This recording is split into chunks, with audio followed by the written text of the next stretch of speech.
What's up, everybody? This is Robert Trolling in Paradise. This is kind of a little rant video on Rush, their reunion, obviously. Here are my thoughts on Rush's reunion. Obviously, as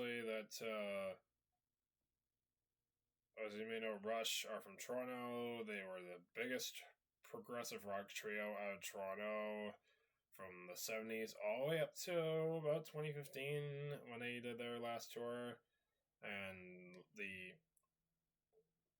with Geddy Lee on bass and vocals, Alex Lifeson on guitars, and of course from their second album all the way up through Clockwork Angels in 2012, we had Neil Peart on drums, who joined for the second album, Fly By Night. He played on every album from that point on, all the way up to Clockwork Angels in 2012. And I really dug Clockwork Angels. It was a great album to end on. I thought Clockwork Angels was a really good swan song for the band. Then, of course, I got to see them right before the release of Clockwork Angels. The year before that album dropped, I saw the Time Machine tour. They played a couple of tunes from that record live, which were Caravan and B2B, which Caravan would hit the set list. And then next door, they played a lot of stuff with Clockwork Angels on the tour for the Clockwork Angels album in 2012 and 2013. Along with some old material too. I like some. When I saw them live, they actually played all of Moving Pictures. In the second set, they played all of Moving Pictures to celebrate its 30th anniversary. By the way, if I sound a little bit raspy or sniffly, or catch me blowing my nose or coughing or something, I'm currently recovering from a cold right now. I actually caught it at the end of last week, so yeah, I got my nose real quick before I continue. Doing a little bit better though, but things got really bad on Saturday, so yeah, stuck at home today. I should be good to go by tomorrow though.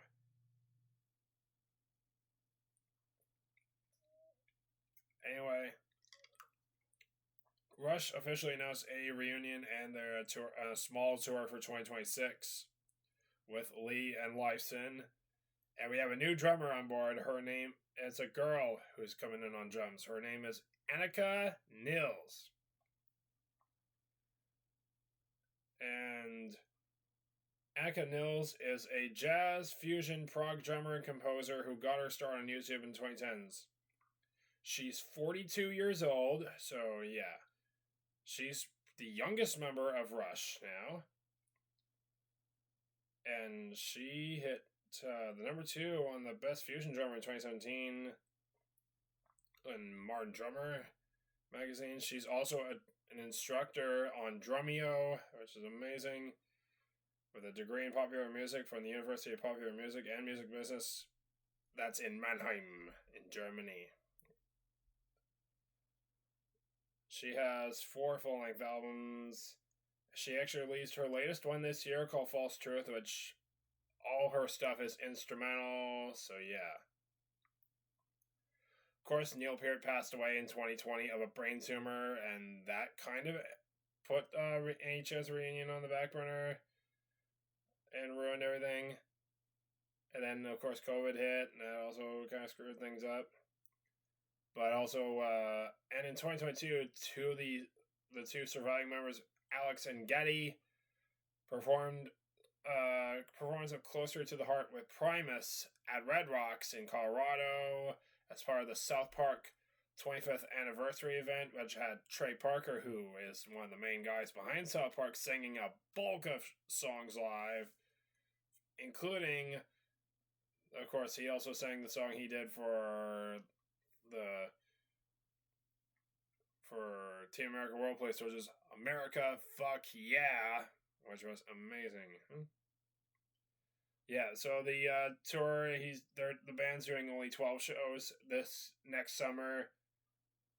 It kicks off in LA on June 7th, and it goes and there's only one Canadian stop, it's Toronto. I may have to fly to Toronto to see them if I want to go see that reunion tour. I know they're doing a contest, and whoever wins the contest will be flying out to Chicago to spend 2 nights in the Windy City for the show on July 18th in Chicago, which I really don't give a fuck about that contest, to be honest with you. I kind of want to stick with Canada, because I'm not going back to America anytime soon while Donald Trump's in office. But if I want to see them in the Canadian show, I'm going to have to fly to Toronto, unless they announce a Vancouver date. I saw them once on the Washington-Oregon line in 2011 near the end of the Time Machine tour. It was a great concert. Totally worth a trip. It was an evening with, and for the second set they played moving pictures. Yeah, I find this reunion to be kind of a cash grab, though. I do want to see how Annika would be able to pull it off and everything. It'll be a little bit different, though, because she won't have a big electronic drum kit behind her on the riser, like Neil used to do years ago. First off, I want to talk about Neil for a moment here. Neil was the backbone behind the band with the drumming and also the lyrics. And he also had this gigantic drum kit, had big acoustic drum kit in the front, and an electronic drum kit behind him, and a rotating drum riser that would rotate. He would go on the electronic drum kit for a moment during his drum solo, and for Red Sector A, which was really cool. Hang on a minute, I gotta take a sip of water.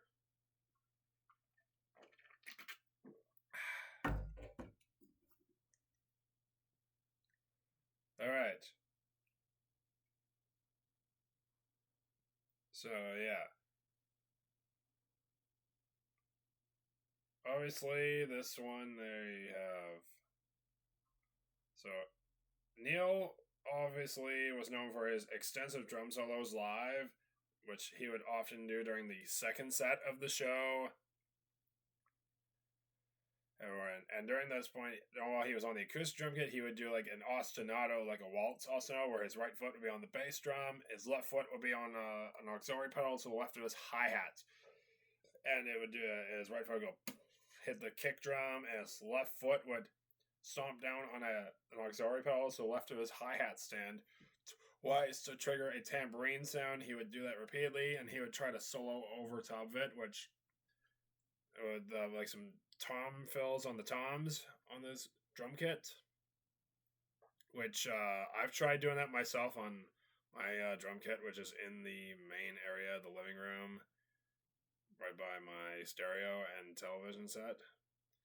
I cannot do that. It's way too complicated for me. I can't do anything very like that. Not sure if Annika can do the same thing. Probably not. And I know for that one. As for Annika, I know, and later on I know Neil from the 30th anniversary tour in 2004, he would have a custom-built drum kit made by Drum Workshop with artworks on it based on the Rush albums. And for his 30th anniversary, he had like a bunch of different oblongs in there with the skull design inside. And yeah, it was really cool. And on the front, he had the star from 2112 on the front.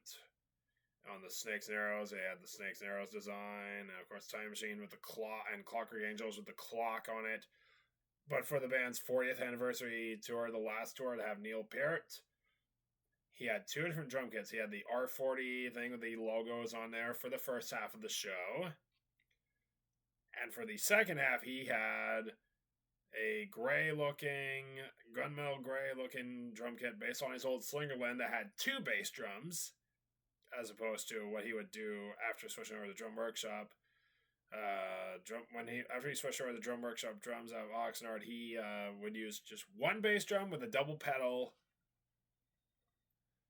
for that one, which is what I prefer, really. I prefer playing on one surface with my feet. So yeah, I find this Rush reunion to be kind of a cash grab. There's no way that Annika can try to pull off a Neil Peart trying to solo over an ostinato or anything like this. I know she's really talented. I did take a look at one of her solo materials. She is absolutely fucking talented with her drumming and stuff. With the prog sound and very fusion sounding, kind of inspired by Sean Reinert of Cynic. Rip to him as well. And yeah, Neil Peart was an amazing drummer, one of my favorite drummers of all time. I got to see him once. But yeah, there is no Rush without Neil, unfortunately. So yeah, there's that. I find this Rush reunion to be kind of a cash grab because they're doing this without Neil Peart. No Neil Peart, no Rush. Although Geddy Lee is an awesome singer, I do love his vocals. Always loved his voice, and Alex's guitar playing is really good. And Geddy also put out an autobiography about 2023 or so called My Effin' Life, which I have on the bookshelf behind me. On the far end there. So yeah. There's that. That's my thoughts on the Rush reunion. I'll see you later.